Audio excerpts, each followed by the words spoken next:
Bearded, I like it. I'm friendly. I'm not gonna hurt you. This is my mic. Hurt Josh. Question 1. I don't really feel like sitting. Hurt Josh. Question 1's for me? No. Damn. I do have one specifically for you from Noel Tate. Oh. Is it appropriate? Yeah, I think so. There's no swearing in it. Talking about anything inappropriate things.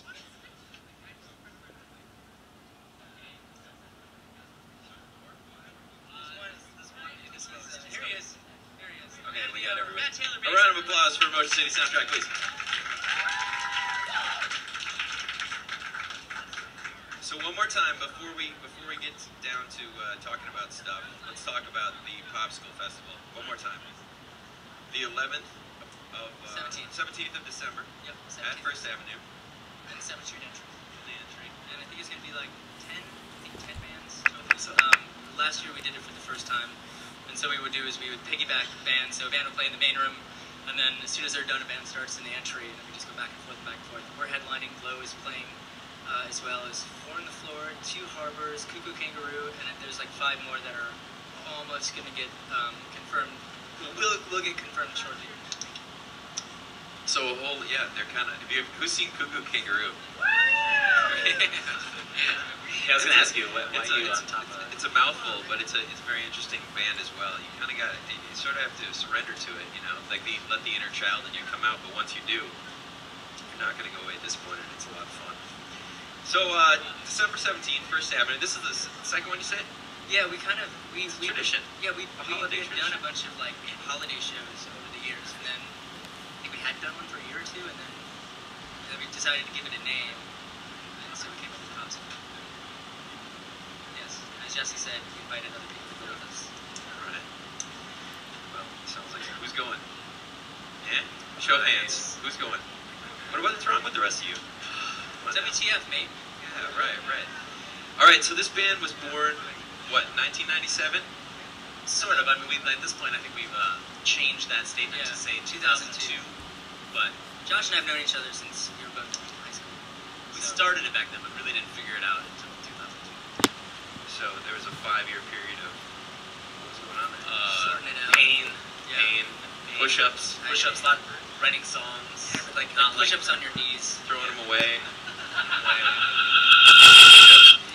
What? Tell me about the bands that you guys were in before Motion City Soundtrack came to be. Specifically, Saddest Girl Story. Oh yeah, there's your Noel Tate question. I used to be in a band that I was asked to join by this guy Noel Tate, and it was called Saddest Girl Story. It was a very emo band at the time. Not what you probably are thinking of. I think of emo now. I feel like it's a little pre that, but not that I'm cool. Just saying. It was very short-lived, and Noel Tate and Aaron, his younger brother, actually sang it, and he probably would never tell you that, but he's the drummer for Minus the Bear as well, so it was like it's interesting because it's like members of Kill Sadie. There's just a lot of people that ended up in other. The third one was called Earth. Like Jughead from the Archies? I think so, but none of us really read the Archies. I had a band called Shuttle Bus. Oh, that was pretty sweet. Nice. It's good. The main one was a band called Slide Coaster, and that's what he heard when, like, his band. Stereo Cartoons. Was that? Yeah, I think so. Oh no. It was the. Super Ed. It became that. Yeah, Super Ed. I'm sorry. We used to play shows together, like. We had a Venn diagram. This would work a lot better, wouldn't it? It would. Yeah, I was in a band Super Ed that I sang horribly in, and he had a band Slide Coaster that he didn't sing horribly in. Like I could use that guy. Seriously, I was like, less embarrassing for sure. Just playing guitar. So when you got started in Motion City Soundtrack, you guys took I talked to you about this at one time when you came on the local show. You took a different route than a lot of the bands that really they like screw around in their hometown. Sometimes endlessly. Sometimes they never leave their hometown. You know, like they don't even make it down to Mankato from here, which isn't very far. I don't know. We made it to Mankato. Yes. Probably right away. Yeah. You guys kind of look outward as opposed to the whole like build it in your city and own your city and then like maybe make it to Mankato. First we tried. We were like, oh, we'll play a bunch of shows, the Foxfire, and maybe people notice us and we'll play a show. And then people were like, you guys aren't very good. Not So so much. at that point, we decided that maybe we should look elsewhere. Once the name was sullied here, then you had to move other places to grow it. You can't be a prophet in your own city. No, it's true. Not that we're prophets, but I think you should make we are. a tour T-shirt that says that, including that last part. Not that we're prophets, but. So, is that something that, looking back on, do you wish that you would have had a better reception for yourself, or so you would have spent more time working here? Are you happy to have gone out, and kind of conquered elsewhere first? I think everybody wants their friends and everybody to like them, and what they're doing. And I think we had lots of friends who were supportive to our faces, but I don't think anybody really liked us. But it was awesome what happened, because it did force us to work more and to just go outside and to try and fail, and we failed miserably over and over and over. And then after the third or fourth tour, we came back and we had a few $100s. And we were like, holy shit, we didn't lose money. Let's go to Taco Bell. Yeah, and some of these guys had to quit their jobs, and then we'd go on tour, they'd have to find new jobs, and then they quit those jobs, go on tour, and they kept burning bridges, and there were not that many jobs open. It was tough. I mean, credit card debt was huge, and even after things were happening, I think when we signed Epitaph, there was a few months where we were living off of $500 a month each, and just hoping we'd make it to the next month. While touring all the time. But yes, in that sense too, you've really, you guys have, label-wise, you've kind of been, from one extreme to the other. Put out some stuff on modern radio. Ooh, it speaks really well that both of you, that you're in the room here tonight with these guys. Everything's still civil, It doesn't always go that way. Did people know that? What's that? Do you know this? That Mr. Tom Loftus put out our first music? yeah. Oh, stop. Thank you, sir. There you go. Thank you. I would hug you right now if I could. But he can't, so... Yeah, I mean, a lot of land between us. We're in Minneapolis, we had some friends that would put us on shows, but it was basically I felt like they were just kind of throwing us a bone, kind of thing. But, he actually was like, you know what, if you guys make the music and make it, because I can't afford to do it right now, I'll distribute it and handle it for not very much money, and it was awesome. It worked out great for us at that time. Since the modern radio days, there's the jump to Epitaph, which finished out a 3-record deal with those guys. Moved on to Columbia, even bigger yet, and then now you've got your own label that you are setting sail. Yes, we are starting it's really kind of in the beginnings. We're still trying to. We're joining up with another label and curating a 7-inch series with them. But the nice thing is it gives us an ability to start a label without actually doing any of the hard work of building a real label right now. So we can start the name and get it started and see if people are interested in that, and then kind of go from there. Yeah, it's kind of open-ended for us, which is kind of nice. Boombox Generation. Yes. It's a great name. You gotta have a good name to start a label. And I think you've achieved that. So Thank you. Check number 1, check. Well, at least we got that started. So having been sort of to one extreme all the way to the biggest of the bigs, and then now doing things yourself again, what experience from that could you pass on to maybe aspiring musicians in the crowd tonight, regarding some of the benefits that you maybe experienced with going big, and some of the pitfalls that you experienced by working with people on that level, and then what do you hope to gain by doing it yourself? Is that too many questions? That was a lot of questions. I think there's a lot of things about that. I mean, great thing about Epitaph for us is it was kind of like signing to a major, but with all the sensibilities of indie, because they are a huge label that has a lot of infrastructure. And I think at the time they were the biggest independent label, and I think they're pretty big as well still. I don't know the actual if they are, but I think that it was and we had full creative control, so it was very easy just to be he liked the record we'd already made, he put it out, we made this memory, we were actually, I think we were recording that record before he had heard some of the songs, it was just very, the freedom that Brett Gurwitz gave us was awesome. But, and then after finishing a deal there, which was really rad to do, I mean, a lot of bands never get to sign a record contract, and to actually finish a 3-record contract was kind of a big deal, and, luckily enough, it actually recouped, so we kind of lived, it was wow, that's, it worked for everybody won. It's nice win for everyone. That really puts you in a small percentage of bands. Yeah, yeah. Making it to that level, getting signed, finishing a contract, like nobody does that. They all get dropped. And getting, I think, what it's called, residuals? Is that what it's Yeah, I called? mean, like, well, actually no, making royalties. Oh, Royalties are called. Yeah, stop! Don't be coy. Yeah, yeah. I mean, it's just like, you know, we had, and these records are pretty big budgets. I mean, it definitely makes you look at it and go, ooh, did we spend too much on that record? Because we should, because now we're making money off of it. It's like, wow, we could have made money earlier. But The fact that we actually made money and we get paid is, like, ridiculous. it is.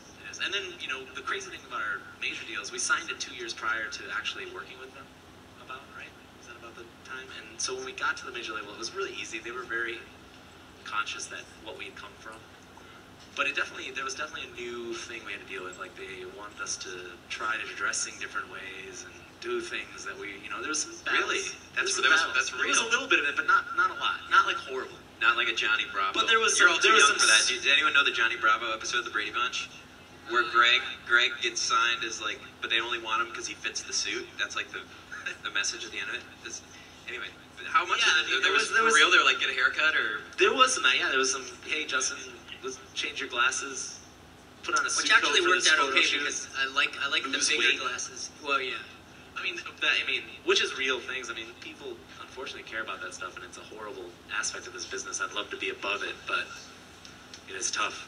You have to look good to be in a band sometimes, especially when the label gave you a bunch of money. So it's like a tough game to be like, okay, you give me all the money, and you know, You learn Screw which you. battles you are worth fighting for. sometimes you just gotta hit the gym a little bit. yeah. Well, sometimes it's Or a lot probably of it. sometimes it's probably all right that we get told these things, and you know, whatever. Didn't Rivers write a song about that on one of the more recent Weezer records about them asking him to like get with the Roe gang or something like that? Do you know what I'm talking about? Oh, probably. Yeah. Was it Pork Pork and and Beans? Yeah, yeah. Wow. I always just assumed it was like parody. I mean, but you know, and again, they wouldn't have had a Brady Bunch episode about it if it wasn't real. I think bands have had experienced it much worse than we ever experienced. I mean, the worst thing we dealt with was like, hey, this song could be a single, and then there's all this focus on it, and then it ends up not being a single, and it's like, why don't you just let us finish making a record, and then we talk about this stuff instead of just listening to demos. 20 people come storming in and interrupt your creative process to do nothing and then leave and storm off to some other thing that's really important to them? Yes. Okay. We had a great experience with them, and they were very nice to us. Well, That's true. what are your hopes for the thing that you're going to start on your own, the boombox generation? I think it's super open-ended right now. I think that we don't necessarily know, other than we have this. Yeah. No, we teamed up with it's Mad Dragon Records in Philly, and so what it is we're each kind of producing a band, a couple songs. We're putting out these 7-inches, and we're just gonna. So it's probably gonna be somewhere around 5. Oh, and then we're gonna put out some new material on our own as well on that. And that's just we're gonna see what happens, and if it's deemed. Like, if people like it and they're into it, we might continue that. We may do another one of those, or we may start putting out full-length records. Like, we don't really know. We're just going to focus on this one thing first, and then see where it goes from there. I actually, for the first time today, heard some pieces of the new Minnesota Beetle Project Nice. compilation. You guys are familiar with the Minnesota Beetle Project? Charity CD, all mostly local bands doing covers of the Beatles. You guys did a fantastic job. It was very like a different you. It was you. It was scary. Yeah. What was that like? Recording, re-recording or reinterpreting or kind of like, taking on one of the greatest bands in the history of bands ever. It was daunting, but we had Ed Ackerson produce that with us, and he's a huge Beatles fan, and as are all of us, some more than others. But it was a lot of fun, and for me it was just like I wanted to figure out how to sing like him, but without the English accent. So I was trying not to like rip him off, but try to do something that sounded good. And I feel like I did it, so I feel pretty good. No, I think you did. Yeah, it sounded great. We were kind of scared of changing it, so we were like, Yeah. let's do it like us, and like sounding like we did it now, but without like The synth like, coming in yeah. is my favorite part. Like at sort of hear at that? one point it's just like wee. I really liked it. Really, it was a nice choice. Was Ed hauling out all sorts of vintage gear from like the 1950s, saying like, "Oh, we gotta use this. We gotta use this thing." I actually use, he has a Hofner Beetle bass, so of course I had to use that. Beetle bass. Yeah, Yeah. so we definitely tried where we could. Did you flip it and try to go lefty? Oh, that would have been interesting though. It would have been fun, but no. Everything sounds great. The bass sounds like shit, but it's because you play it left-handed. Speaking of tech stuff, what would you say is the most important piece of gear in the Motion City soundtrack trailer? I think that it's actually, strangely enough, probably our in-ear monitor board back there, because that's really what makes us able to play great together. I think we've kind of been like, because we can and it hear saves each our other. ears, which is an awesome thing. Like we don't have to go deaf in this band. Because it's got to be loud. Yeah, well, the It only can't be thing too that isn't awesome is that it just doesn't sound good. Yeah. You know, it's like crappy sounding, but you can hear everything, so you know what you're doing, but you never get to experience what you really sound like. That's the only thing, and I wish I could. Yeah, the problem is you're hyper-focused on your playing because you hear it loudly, so you're like, oh, that's bad. And then, really up front, they probably can't hear how bad you're playing. What does that do for you guys as guitar players? Are you just kind of like, oh, my tone is terrible. My tone. I think I've gotten over that. And then you pull the things out of your ears and you're like, oh, my tone's awesome. I usually pop an ear out. Me and Matt are known to pop an ear out and kind of enjoy the show for a little bit. The sweet depth of your rich tone. Yes. That's one way to put it. I think you taught me that when you were still working at the guitar shop. Oh, yeah? Back in the day. I was selling guitars to you? Yeah. I gotta tell you, this guy was a really great. You know, when you go into it, how many of you have had this? The really, I can't swear this might be used in radio. How many of you have gone into a guitar store and had like a really gnarly experience where you've been shamed a little bit, even? Me? Maybe. Yeah. He does not. He never did that. And I came and asked him the dumbest questions. I had like a kid's child's acoustic guitar, and that was it. And I was like, I want an electric guitar, and I want to sound like Weezer. How to do that? And he's like, well, son, Yeah. what you need is this, but this is what they use on Figure 2. But when they went to the Green album, everything was the Pog. Yeah, I still remember it all. Yeah, it was but you were really helpful. Thank you. I appreciate No problem. it. I had no idea that I served you. And you're funny, so we had a good time. And it could have been way worse, and it has been. Trust me. So I want to ask you a little bit just about songwriting. Mostly just like I wrote down what's the most important rule that you follow as a songwriter. I think it's just to keep it interesting. So that could mean a lot of different things. But I know one thing I'm a big fan of is, for each verse, kind of changing it up a bit so it's not exactly the same. But then also not overthinking anything as well. I think, not being okay with just playing the simplest thing if that's what the song needs. Yeah, I think that's the biggest key that a lot of people, they keep doing stuff, and it's like, hey, maybe I don't play here. That's cool. I'll just stand here. And sometimes that's the best thing. And a lot of people know that this guy's pretty ridiculous on the drums, but I think what makes him a great drummer is that he doesn't do that all the time. He picks and chooses when to do that stuff, and I think that's what's really important. Yeah. That was a compliment. As a drummer, the art of being able to play like Carter Beauford, but not doing it. It is a skill, I guess, maybe. No, that's totally a skill. I mean, I'm not claiming that I have that. I appreciate you saying that, but yeah, that is definitely something that not a lot of guys understand. I think either underplaying or overplaying. You never walking that line of when it's right to do what. How would you say you developed that skill for the young drummer? Have we got any young drummers out there? We got one young drummer that can benefit from this information. 3, okay, 4, 5, 6. All right, we definitely need to answer that. Go. Oh boy, I don't know. Just listen. I mean, I feel like if you notice, I don't know. I really don't know how to answer it. Like, It just happened. Yeah, like Did somebody like criticize you at one point? And they're like, "You're really wrecking this," or? No, I think it's just I can listen to bands and like sometimes some things just are distracting. Sometimes, and it's like think about the song, not about showing off. Kind of like what you said, serving the song rather than your ego. I know for an actual time this happened. When we made I Am the Movie, he had a different part for Indoor Living that was like this crazy drum beat thing, and when he was doing it, he was like, is that too much to the producer? And the producer was like, probably. And that's the kind of situation was like, okay, and then just being okay with moving on and playing something that's the right thing. Sometimes it's too many notes. Yeah. Usually it's too much, and you just need to accept that on your own and just stop doing it. Yeah, a lot of times if you're questioning, is this too much? A lot of times the answer Probably is yeah. too much. Speaking of songwriting, I got a question from the audience. What inspired the song "My Favorite Accident"? Did we just put you in the hot seat? No, it's fine now. But I mean, I think that one's kind of self-explanatory. But at a certain, I don't feel the same way now that I did back then. But I don't mind as much now than I did back then playing it because I like the song a lot. But it was just a relationship that ended. That's pretty much where it came from. And then I like to, be a little more flowery, I guess, with the words and not so literal.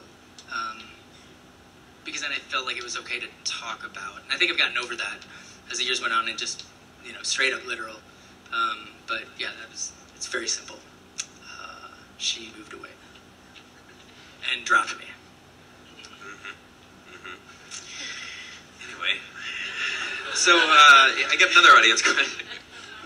Thank you for answering that one. And it's a tough one, It's you get you're the frontman of the band and the songwriter, but sometimes when you wear your heart on your sleeve, you got to take a few shots, kid. Another question from the audience: how does it feel to be home? It's good. I mean, we're all kind of from different places, though, so I can't answer for these guys. But it's great. I love Minnesota. I don't know what it is, but I really dig being here. So. What about the rest of you guys? Yes, I love it as well. Obviously, I mean, I have a family, so I have a little baby, and it's like my favorite thing to get home and just hang out. I'm assuming these guys love being at their houses so they can play video games for hours and hours and hours and maybe make some music. That might happen sometimes.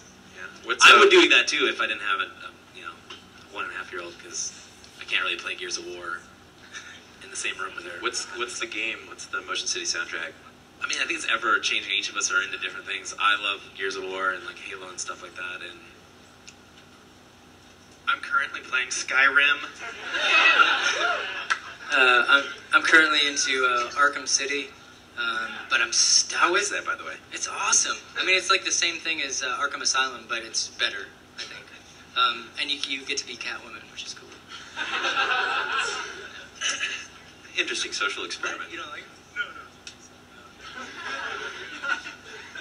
All right, here's one more from the audience. Who is your favorite band now, and what was your favorite band growing up? Or just a favorite, doesn't have to be the... Yeah, I think that growing up, I think the Pixies were like the thing that was like, and then it changed, that was Jawbox, but Pixies was like the first album I ever bought, or tape, I should say, cassette tape. As far as now, what are you into? That's a tough thing. Like a current I got one. Yeah. I think, like, my favorite band that I feel is very consistent now and doing cool stuff is, well, actually I've got two now, but probably my favorite band that was one of my favorite bands back then and still is now, even more so now, is probably Low. And they're from Minnesota, and they're just amazing, and each album is different, but I feel like as bands get older, you tend to split, and you get away from what they're into. But with Low, for some reason, whatever I'm into, I just keep following what they're into, and it makes sense. And I feel like they're one of the rare bands that gets better with age. So I'm really looking forward to being able to play a show with them. It's totally a dream come true.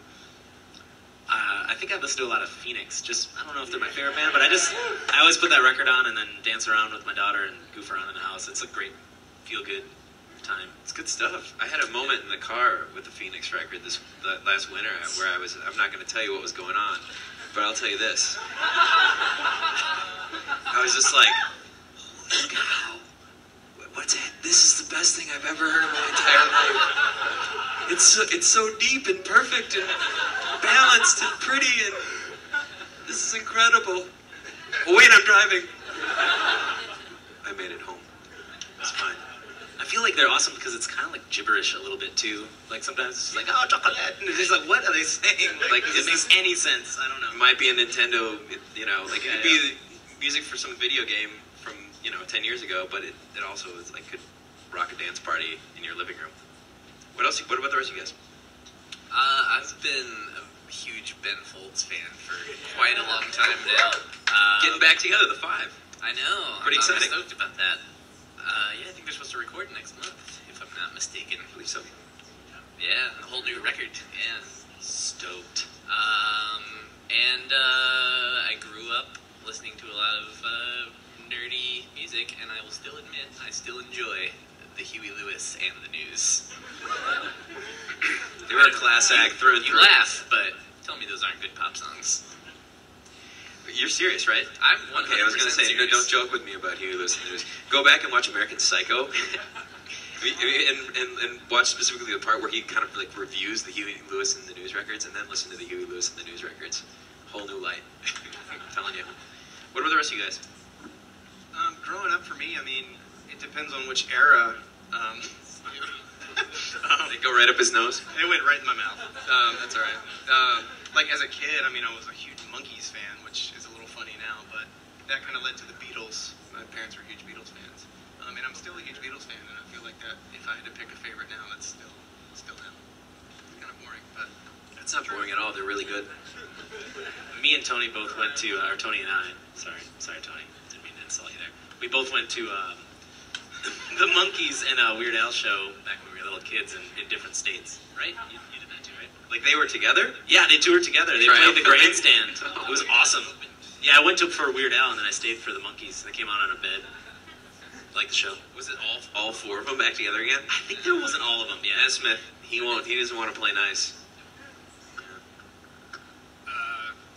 I guess when I was younger, most of my favorite bands were basically like in the early '90s. Anybody that played on Lollapalooza at the time. So I was a big, Pearl Jam, Red Hot Chili Peppers, and kind of that whole, like Live, even that whole kind of group of bands. Mental Jewelry. Yeah. But then, I mean, from that I got into like Ministry, and then got into like a lot of harder bands and hardcore and other stuff. But as far as a new band, I think the last record that I really listened to like a whole bunch in a row is a band called Boat, and I don't know anything about them, but I know that I love the record. You guys write that one down? Investigate that when you get home. And I'd like to add one more too. There's just in the last 5 years or so, there's a woman that we've been touring with a lot, or playing shows with, and she's one of the greatest lyricists of all time, and a great musician. Her name is Jenny Owen Youngs. And if you haven't heard it, I dare you to check it out. She's really awesome, and she's got a new record that's going to come out next year too. So, What is the most rock star move that you've ever pulled? It's okay if you're embarrassed about it. I got a good This one. will free you from your guilt. We were talking to labels in New York, and I think we were supposed to meet with Columbia and talk to them. And I was walking on the street, and I sort of tripped and like stumbled and fell. And I looked up, and I saw a marquee that said Etta James. And I was like, what? Is this for real? And I talked to the guy at the door, and he's like, oh yeah, she's playing tonight, but it's like, you got to get in line if you want to get in. And so I basically skipped out on the label meeting to go see Etta James. And it was the smartest decision I ever made, though, because I got to see her, and she's just fucking amazing. She's this old woman that was like strutting her shit. I swore, sorry. It's all right. But We'll edit it out. yeah, but she was just awesome, and it was really cool. It was weird because I had to buy a ticket, and then I had to buy a $50 dinner, and then she only played for an hour, but it was really awesome. So That's not so bad. I thought you were gonna. Where's the part where you like demanded to be let in because you were in Motion City Soundtrack and like passed out here Don't like you weenie? know who I am? Yeah, like that move. No, all right. No, we just assume that we're not those kind of people, and so we just always kind of go through it and then like surprised when people know who we are. So Yeah, actually, the opposite of that happened. Excuse me. Last year, we were supposed to have there was this after party that was supposed to happen in the UK somewhere, and it was like supposed to be held for us or whatever, and then we showed up and they wouldn't let us in. they made us line up outside, and like we had just gotten off our headlining show, and they're like they walk us like this woman walks us over there that's like from this thing coordinating it, and it was just like, yeah, we were like this, you know what, bye bye. But it was really funny. It was like that's how we're treated. Like, hey. That's great. That's great. So tell me, I wanted to. Are any of you guys McNally students, musicians mostly, or we got some management, like labels, people doing that kind of thing out there too? Yeah. Okay. We're gonna talk about Doug, just real quick. Lafrac? Well, just I want to ask you, how important is it to find yourself a real good manager? I think that it comes, that's like a loaded question because I think you have to be ready for that.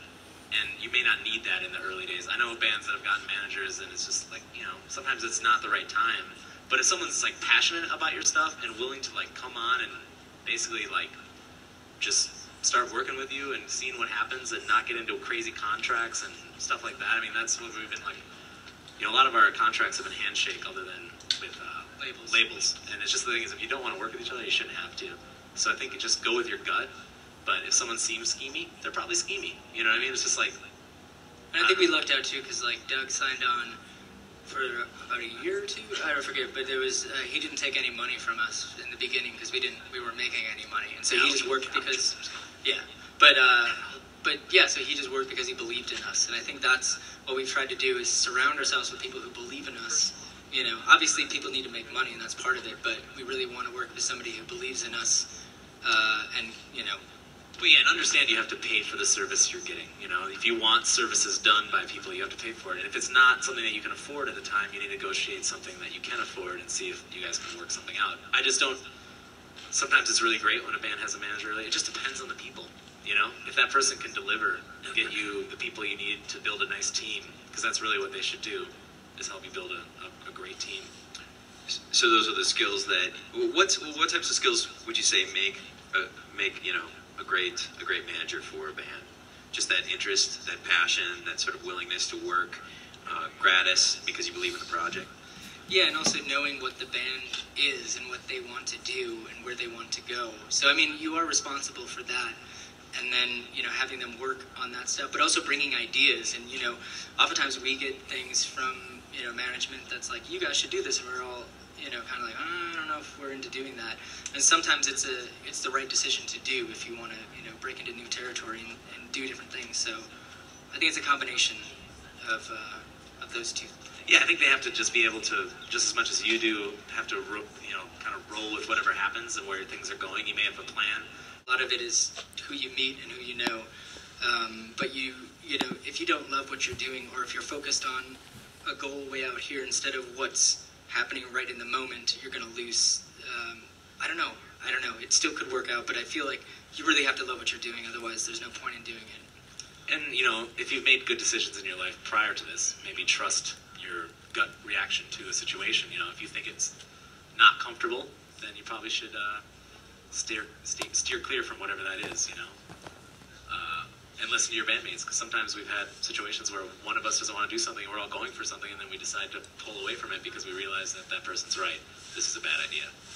And sometimes it's hard to turn down money, because money can drive a lot of things, but that's happened before, But mostly, too, I think we function as a democracy where if it's 3 against 2 or 4 against 1, we usually end up doing whatever that is, and we just made that a thing for us. Lesson 4: don't play in bubbles. Bubbles? Oh, You guys play like in bubbles, like foam or something? No. You can look it up online. Moving along. Well, I just want to say thanks for your honesty. And before we go, was there any questions out here that I didn't cover or that you guys really wanted to know about these guys? What's right here, right there? Hand, no face. How did you take your early influences like Jawbox and the New Radleys and stuff like that? I've read AP all your influences. How did you take that and make it a modern pop sound? Was there any recording techniques you used? I think it was because we're all such different people, even though we all like Jawbox as a group. But, some people are metal, and we just kind of brought all our influences together. And yeah, and I think to me, that's like it's such an important thing. And I said this earlier, but is that the more influences you can have, the more places you can go. And so that's why I listen to, big band jazz or drum and bass techno or, folk music and hip hop and country and all of those things, because there's good music in any kind of genre. And also I feel like in writing stuff, we used to fight. We still fight, but not in like as passionate way. We just kind of listen to each other now. But, we have, or not, but we have all these influences. Like, I know I'm definitely, if I was writing everything, it would be way over here. And if Josh was writing everything, it'd be way over there, So, but I think by fighting it out, we come up with some sort of middle ground. And sometimes some songs, somebody wins, and I another song, somebody else wins. Yeah, I think that it's just like coming together with people that have a lot of influences, like you said, and then just trying to be original. Like if you love Jawbox, you can't just be Jawbox. That just doesn't make any sense. Like you know, or Blink-182, or the next Paramore, or whatever, because the next Paramore isn't going to be a Paramore sound-alike band. And so if you sound that way, you need to try to figure out how to be original in that genre, because, you know, I know when no major's going to be like, oh, we need to sign up this band that sounds exactly like this other band. You need to really be something that stands out from that, so people are like, oh yeah, they're really great. Because there's already a Paramore. That market share is eaten up, you know. You have to find your home. Or you just got to be in a Paramore tribute band for like 30 Yes. years till she drops dead, and then hope you get the gig. It's true. It happened to, let's see, what metal band? Judas Priest, that happened to. Currently in Journey, they've had 2 different versions of that. We actually played with a Journey tribute band with someone from the band, right? It was like some college show. Yeah, it was very strange. Yeah. It's a strange business Thank you. that we all work in here. Anyone else have any questions? Right here in the front. B, I like your shirt. It's a Bumblebee. Stinger Bee. Which song is each banner's? I'll have to go with Attracted Today is my favorite, because it's short and sweet and to the point. And I really like that song, and it was written word-wise really quickly. I'm proud of it. Mine changes, but right now I think it's Pulp Fiction. I really enjoyed playing Last Night. So do I. Yeah, it changes a lot.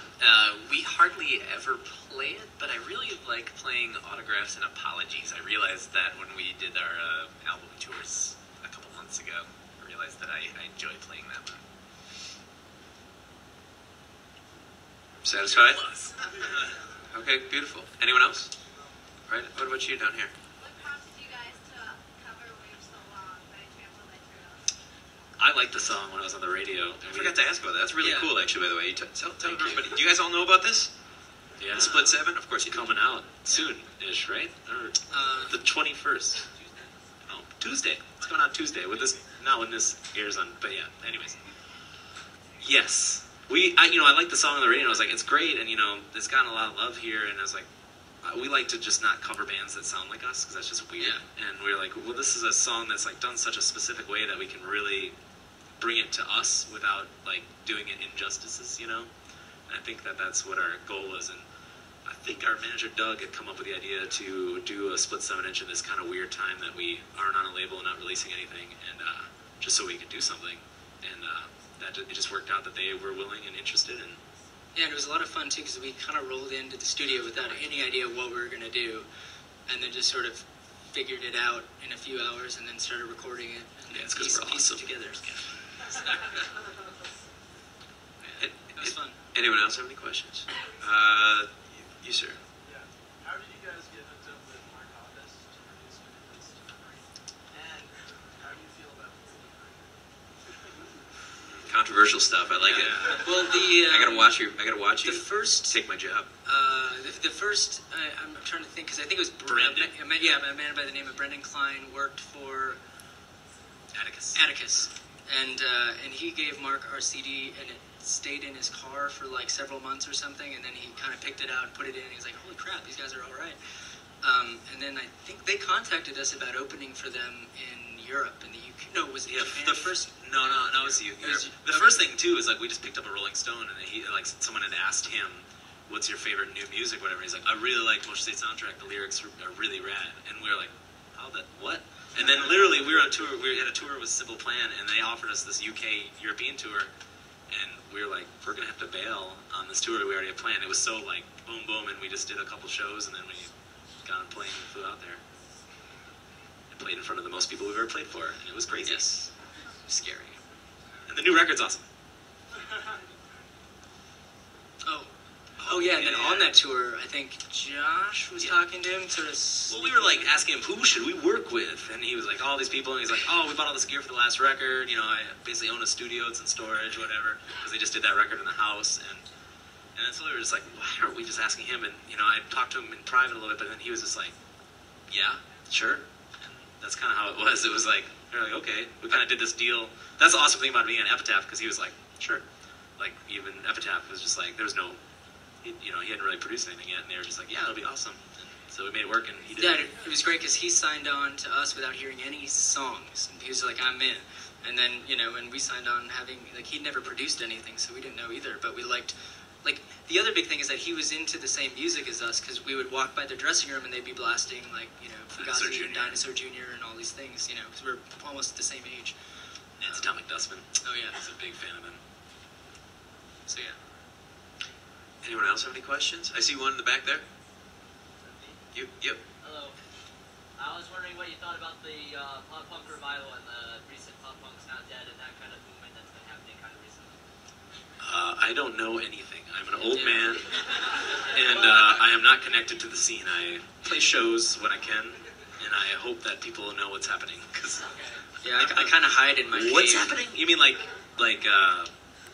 give an example of a band that you Well, know. like newer pop punk bands like All Time Low or the really new ones that have been recently touring with other bands like Attack and that kind of that scene? movement. Well, it's kind of diverging from that. It's taking the old pop punk like Blink-182 and mixing it with that. Yeah, I don't think Blink and Crabcore are very related to Well, each other. surprise.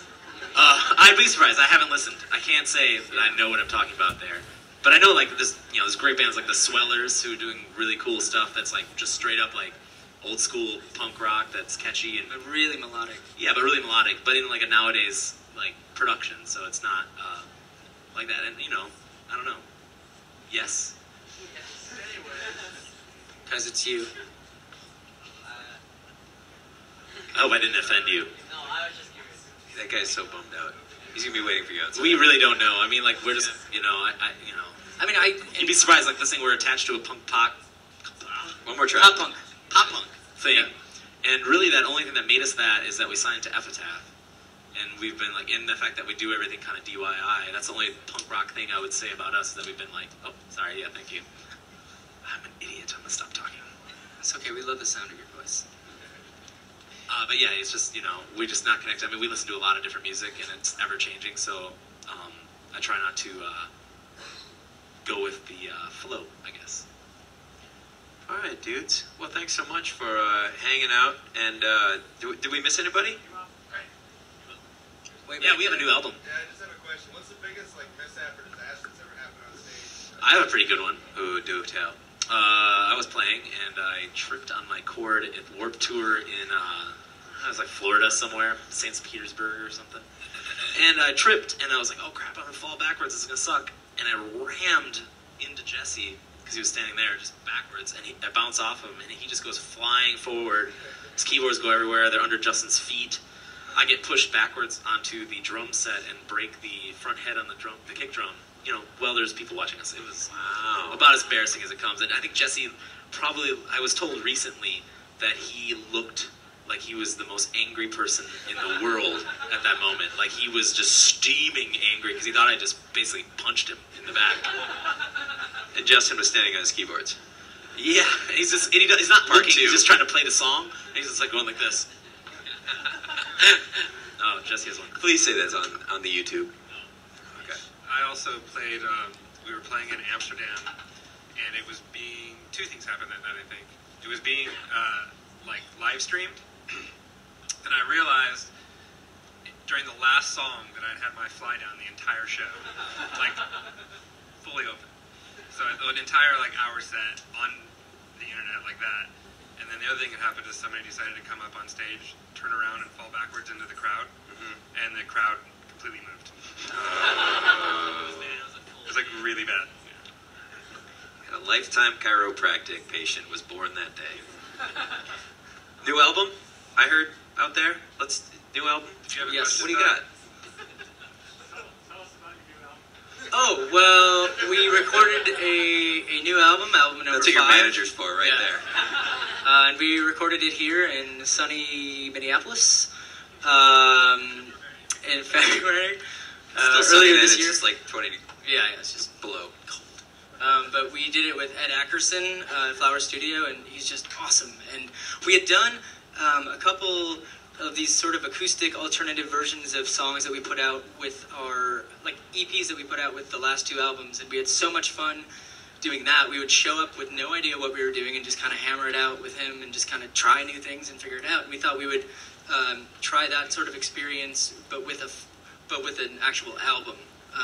And so that's kind of what we did. And we just wrote a bunch of songs and kind of went in and picked whatever we were feeling that day. Like, oh, let's try this song. Let's work on this song. And we just, that's kind of what we did. But we're in the process right now of getting mixes for it. Chris Shaw is mixing it. We worked with him on Even If It Kills Me. Super rad dude.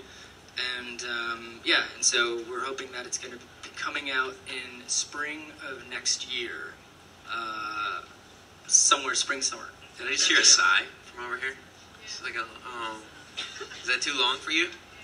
Well, we might play a new song at Popsicle. Right now? So no, we don't know it yet, but we're gonna work on that. Don't forget again the 17th of December, First Avenue, Yes, the Church of Rock and Roll, Motion City soundtrack, Low, Four on the Floor, Two Harbors, Cuckoo Kangaroo, and more. Good times for everybody involved. Other key points to remember from today's interview: Huey Lewis in the News, dope. Dope. Say no to that. Unless you're listening to Phoenix. Boat. Was it right? No, it's really good. I'm not kidding you. I don't know. What else did we cover? We covered all sorts of things. Thank you, guys. Thank you for having us. That was a lot of fun. Don't forget, this will be on the local show in a couple of weeks. We'll re-air some of the performance and